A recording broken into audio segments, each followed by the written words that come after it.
미국이 물가 급등이 지속되고 소득은 줄어들어 소비 지출이 냉각되는 경제 악순환에 비상이 걸렸습니다. 미국을 방문 중인 민주평화통일자문회 이석현 수석 부의장이 일각의 우려와는 달리 종전선언 후에도 주한미군 철수는 없을 거라는 입장을 분명히 했습니다. 11월 2일 선거를 앞두고 워싱턴 한인들은 한 목소리로 상대방의 흑색 선전을 저지하고 한인 후보인 해롤드 변 후보를 뽑아주자고 목소리를 높이고 있습니다. 미국인들은 팬데믹을 겪으면서 토목공학과 IT 운영, 미디어 통신 업종을 선호하는 반면 어린이나 환자 돌보미, 식품업종, 저장하역 등은 기피하고 있는 것으로 조사됐습니다. 바이든 민주당이 미사용 영주권 번호를 가족 이민의 26만 개, 취업 이민의 22만 개 사용하는 방안을 추진하고 있습니다. 여러분 안녕하십니까? 워싱턴 뉴스투데이 시작합니다. 미국이 물가 급등이 지속되고 소득은 줄어들어 소비 지출이 냉각되는 경제 악순환에 비상이 걸렸습니다. 9월의 소비자 물가는 30년 만에 최고치인 4.4%나 또 뛰었으며 개인 소득은 1% 감소해 소비 지출이 0.6% 늘어나는 데 그쳤습니다. 김지수 기자입니다. 미국 경제가 갖가지 악재들로 악순환되는 위기를 맞고 있습니다. 물가는 30년 만에 최고치로 계속해 뛰고 있고 개인 소득과 저축은 줄어들어 소비 지출의 둔화로 이어져 미국 경제 성장도 급속 냉각시키고 있습니다. 미국의 소비자 물가는 9월에 전년에 비해 4.4% 뛰어올라 고공행진을 계속했습니다. 식품과 에너지를 제외한 근원 소비자 물가도 3.6% 더 상승했습니다. 9월의 물가 급등은 1991년 이래 30년 만에 최고치를 기록한 겁니다. 휘발유 값을 비롯한 에너지 가격이 무려 24.9%나 폭등했고 서비스 가격은 6.4%, 상품 가격은 5.9%나 올라 미국민들이 체감하는 장바구니 물가는 4.4% 상승보다 훨씬 심각할 것으로 보입니다. 반면에 9월의 미국민 개인 소득은 1%나 줄어들었습니다. 연방 실업수당이 완전 끝나는 등 정부 지원이 거의 없어졌기 때문으로 분석됩니다. 미국민들의 저축률도 8월에 9.2%에서 9월에는 7.5%로 하락해 지갑을 열기가 더 어려워지고 있음을 보여주고 있습니다. 이를 반영한 듯 9월의 미국민 소비 지출은 0.6% 늘어나는 데 그쳤습니다. 8월에는 1% 증가했었는데 거의 절반으로 둔화된 겁니다. 물가 급등과 소득 감소, 소비 지출 둔화는 곧바로 미국 경제 성장의 발목을 잡고 있습니다. 전날 발표된 미국 경제 3분기 GDP 성장률은 고작 2%인 것으로 나타났습니다. 1분기에 6.3%, 2분기에 6.7%에 비하면 3분의 1 수준으로 급속 냉각된 겁니다. 경제 분석가들의 다수는 현재 4분기인 10월부터 12월까지 미국 경제 성장이 다소 반등할 것으로 기대하고 있으나 여름에는 6%대 반등을 내다봤다가 지금은 4.8% 반등으로 내려잡고 있습니다. 그것도 감염 사태가 크게 완화돼 경제 활동이 정상화되고 있는 덕분이지만 가파른 물가 오름세가 내년으로 이어지고 공급대란은 내년 2분기에나 해소될 것으로 예고되고 있어 기대에는 못 미칠 것으로 우려되고 있습니다. WKTV 뉴스 김지수입니다. 대통령 직속 자문기구인 민주평화통일자문회 워싱턴 지구가 어제 저녁 제20기 출범식을 가졌습니다. 미국을 방문 중인 민주평통 이석현 수석 부의장은 문재인 대통령의 위촉장 수여에 앞서 일각의 우려와는 달리 종전선언 후에도 주한미군 철수는 없을 거라는 입장을 분명히 했습니다. 워싱턴 의회는 한반도 평화를 위해 세계 외교의 각축장인 이곳 워싱턴에서 핵심 역할을 다하겠다 밝혔습니다. 대통령 직속 자문기구인 민주평화통일자문회 이석현 수석 부의장이 종전선언 후에도 미군 철수는 없을 것이라며 동북아시아의 세력 균형을 위해 반드시 필요하다 강조했습니다. 이석현 수석 부의장은 버지니아의 한 호텔에서 가진 워싱턴 의회 제20기 출범식에서 종전선언은 한반도의 평화 분위기 조성이 목적인 만큼 일부에서 우려하는 주한미군 철수와 연결짓지는 말아야 한다 당부했습니다. 미국을 방문 중인 이석현 수석 부의장은 워싱턴 의회는 미 정치권의 목소리를 가장 가까이에서 들을 수 있는 만큼 거는 기대가 크다며 축하와 당부를 잊지 않았습니다. 우리 민주평통이 잘 화합해서 우리 동포 사회에서 모범이 되고 특별히 이제 우리 한반도 평화를 위한 일에 향도 역할을 해줬으면 좋겠어요. 워싱턴 의회의 강창구 회장도 평화 통일의 담론을 형성하고 여론을 수렴해달라는 것이 대통령의 부탁인 만큼 워싱턴 의회가 그에 부합하는 역할을 할 것이라 답했습니다. 강창구 회장은 또 20기 출범식에 맞춰 워싱턴 의회는 세계 외교의 각축장인 DC 가까이에 있는 만큼 평화 통일을 위한 역량을 발휘하겠다 다짐했습니다. 세계 정치 1번지, 세계 외교의 각축장인 워싱턴에서 저희들이 평화 통일을 위해서 할 수 있는 그런 역량들을 오늘 한번 보여주는 날입니다. 워싱턴 제20기 출범식에는 100여 명의 자문위원들이 대통령을 대신해 이석현 수석 부의장이 수여하는 위촉장을 받고 미국에서 공공외교를 펼쳐나갈 것을 약속했습니다. 강고은 민주평통 워싱턴 의회 간사는 K-팝과 K-푸드에 이어 워싱턴에서는 K-피스라는 주제로 한반도 평화를 위해 맡은 역할을 성실히 수행하겠다 밝혔습니다. 평화 통일을 위해서도 저희가 K-피스라는 주제를 가지고 동포 사회에 함께 평화 지속 가능한 한반도 평화 실현을 위해서 노력할 것을 약속드리겠습니다. 민주평통 워싱턴 의회는 출범식을 앞두고 미국 상원과 하원 연방의원들이 축하 서신을 보내왔다며 한반도 평화에 대한 미 정치권의 관심도 크다 강조했습니다. 워싱턴 의회 제20기 임기는 2023년 8월까지 이어집니다.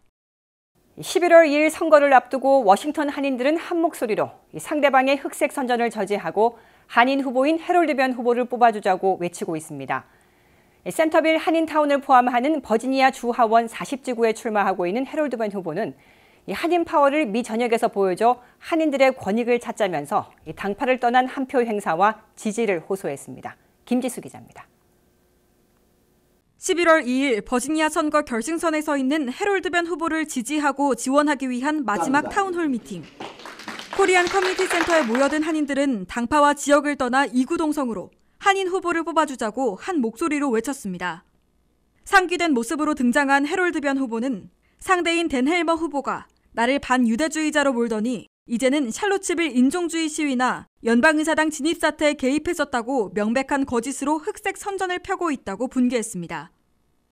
저가 인전은 완전히 2007년에 제가 이게 2017년에 KKK 이거 White Promise 그러니까 백인주의자하고 같이 이게 샬롯스빌에 간 거로 이런 거짓말을 하고 또 이거는 이게 또 웃기는 것이 이거 보십시오. 이렇게 이제 얼마큼 데스퍼를 하셨으면은 제가 그 January 6에 그 트럼의 이 January 6 인서전에 갔다고 이렇게 거짓말을 하면서 지금 아주 데스퍼한 것 같아요. 그런데 저는 미국 육군으로서 그 다음에 우리 한국 이미그런트인데 이게 말이 되는 소리입니까? 그러니까 이게 제가 이 사람이 여태까지 이 짓을 해왔어요. 해롤드 변 후보는 나는 어린 시절 미국에 이민와 미군에 복무했던 이민자라면서 인종차별을 실제로 경험한 나를 반유대주의자, 인종차별주의자로 모는 것은 터무니없는 흑색 선전으로 절망감을 드러낸 것으로 본다고 반박했습니다. 코리안 커뮤니티 센터에 모인 한인들은 당파와 지역을 따지지 않고 한인 파워를 보여주고 한인들의 권익을 찾기 위해서라도 해롤드 변 후보는 반드시 주 하원 의원으로 뽑아줘야 한다고 강조했습니다. 우리가 오늘 이 기회에 우리 한인들이 다 모여서 큰 소리로 당파를 떠나서 꼭 우리 해롤드 변을 의회로 보내서 우리 한인들의 정말 목소리를 높입시다. 여기 와 계신 분들도 40쪽에 친인척 되는 사람 한 사람씩이라도 연락해가지고 한인들이 꼭 힘을 모아가지고 당선되는 것이 우리들의 정체성입니다. 우리 한인사를 위해서 그런 정치적이거나 저희들이 할 수 없는 그런 높은 데서도 한인사를 대변을 할 수 있도록 많은 분이 지지를 해주시고 투표를 해주셔갖고 이길 수 있도록. 이들 한인회장 등 참석자들은 40선거구에 살고 있는 가족, 친지, 친구들에게 연락해 한인타운을 대표하는 한인 후보를 반드시 뽑아줄 것을 요청하고 있다며 마지막까지 지지 지원하고 있음을 밝혔습니다. 해롤드 변 후보는 센터빌과 게인스빌 등 제40선거구에는 한인들이 전체 유권자의 20%를 차지하고 있어 한인들만 많이 투표해주면 면도날 차이의 박빙 승부에서 승리할 수 있을 것이라며 마지막 한 표를 호소했습니다. 미국 전 지역에서 이 40지역을 보고 있는데 한국 사람들이 20%인데 이것을 어떻게 하느냐.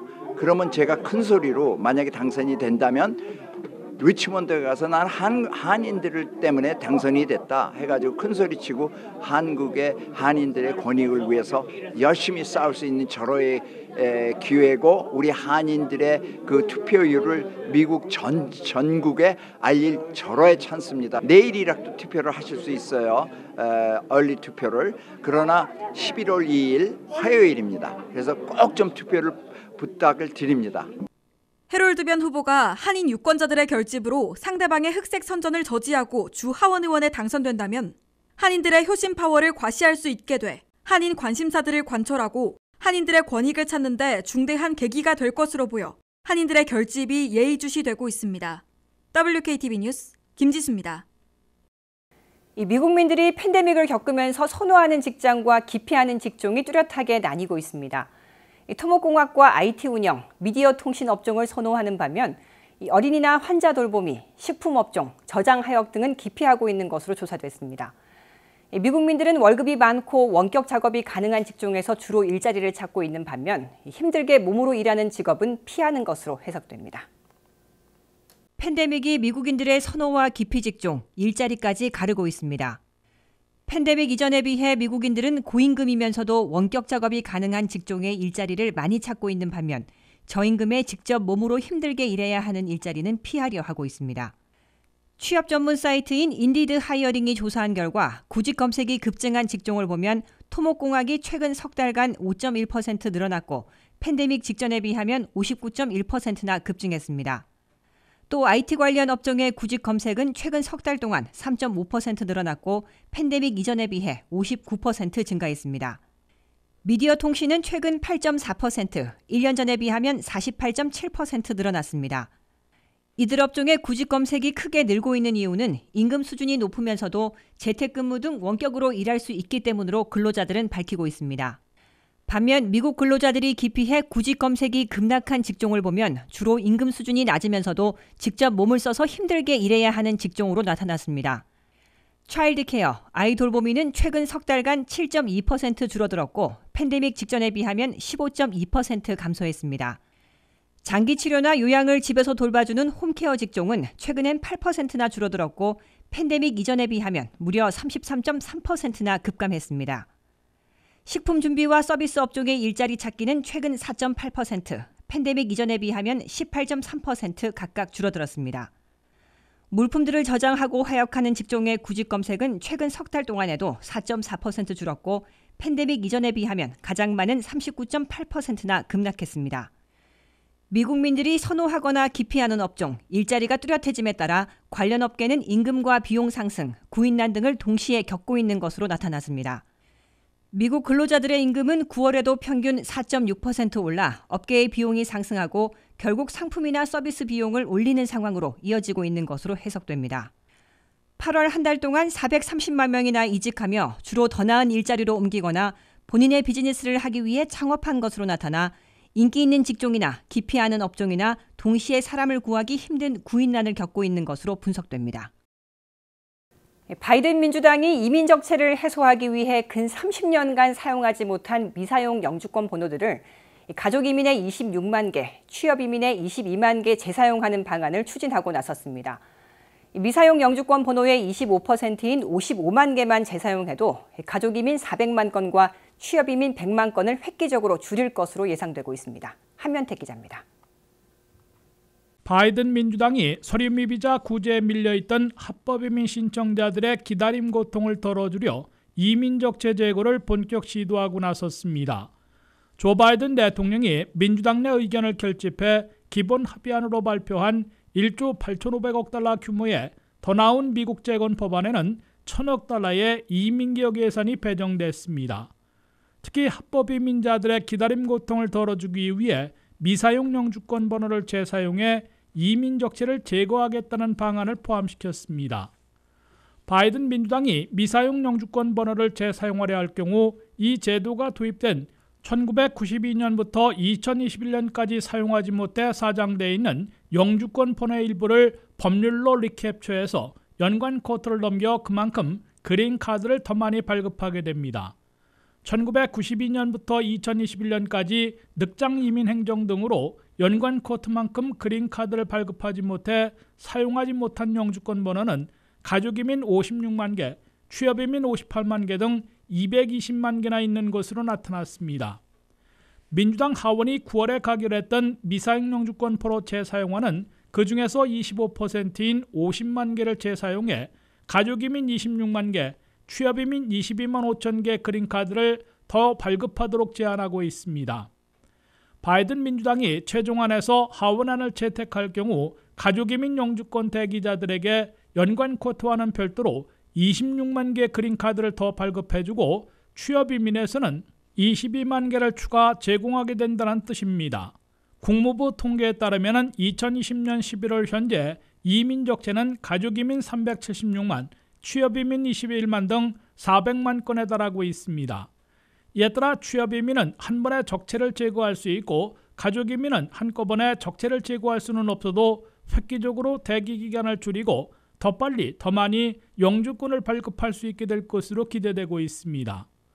한편 바이든 민주당은 드리머들을 포함한 수백만 서류미비자들에게 영주권 시민권까지는 아니더라도 임시 거주허가인 패롤이라는 보호신분을 부여하는 방안도 추진하고 있으나 상원 입법고문의 판정을 먼저 받아야 최종 결정을 내릴 수 있게 됩니다.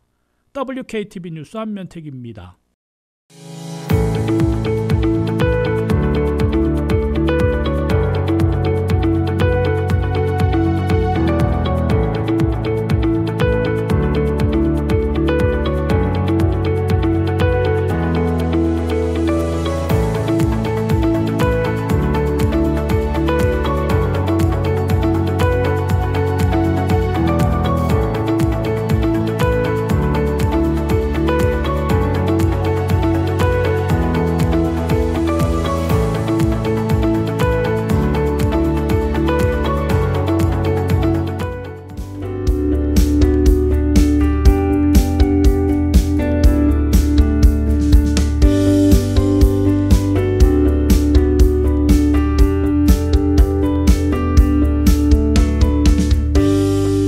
이상으로 워싱턴 뉴스투데이를 마칩니다. 시청해주신 여러분 고맙습니다.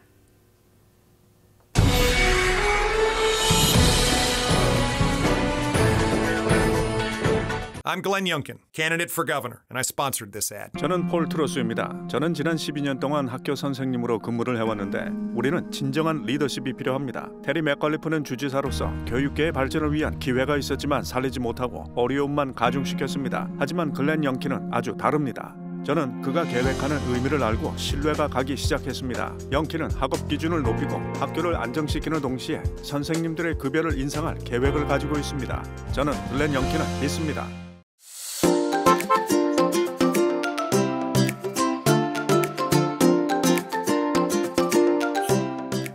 안녕하세요 시청자 여러분, 내 집장만 발행인 대표 승경호입니다.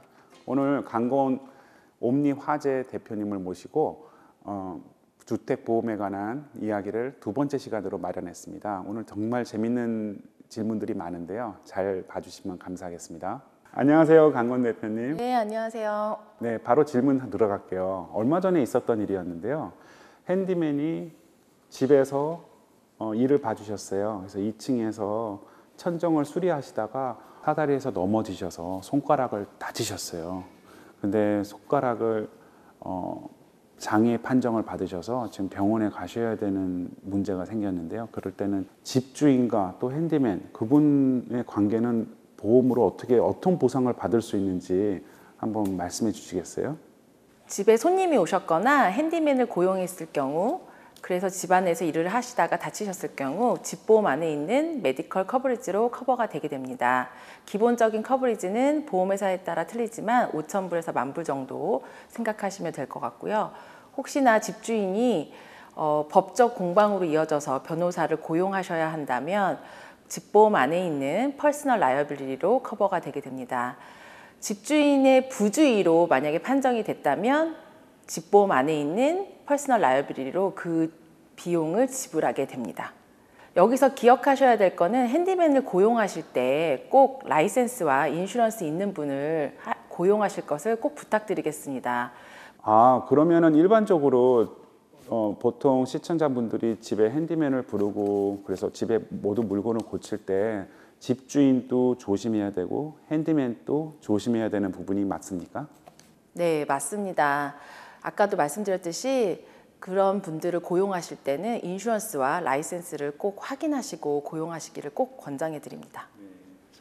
시청자분들께서 질문을 가장 많이 하는 것 중에 하나인데요. 본인 집을 필요에 의해서 화장실을 늘렸다든가 지하실에 방을 만들었다든가 그리고 에디셔널 집을 좀 크게 하는 공사를 하시는데 대부분 아시겠지만은 구청이나 또 시청에서 그것을 허가를 받고 만들게 되면 좋은데 그냥 금방 어떻게 본인만 살기 좋게 했단 말이에요. 그 구조물을 변경을 했다는 뜻이겠죠. 근데 그런 경우에 집에 문제가 생길 수가 있잖아요. 지금까지 말해왔던 화재나 또 물이 들어왔을 경우에 그러면 그때는 어떻게 보험회사에서는 판단을 하게 되나요? 네, 집보험료의 산정은 부엌의 개수, 화장실의 개수, 집의 면적, 사이즈에 따라 여러 가지 요인에 의해서 산정됩니다. 처음에 보험을 견적할 시 모든 정보를 정확하게 주셨다면 클레임을 해도 아무 문제가 없습니다. 물론 보험회사들마다 틀리겠지만 부엌을 개조하셨거나 하셨을 때 보험회사에 업데이트를 해주셨다 그러면 나중에 클레임이 생겨도 문제될 소지가 없을 수 있으나 만약에 업데이트를 안 하셨을 경우에는 보험회사에서 클레임을 리젝할 수 있는 가능성이 있습니다.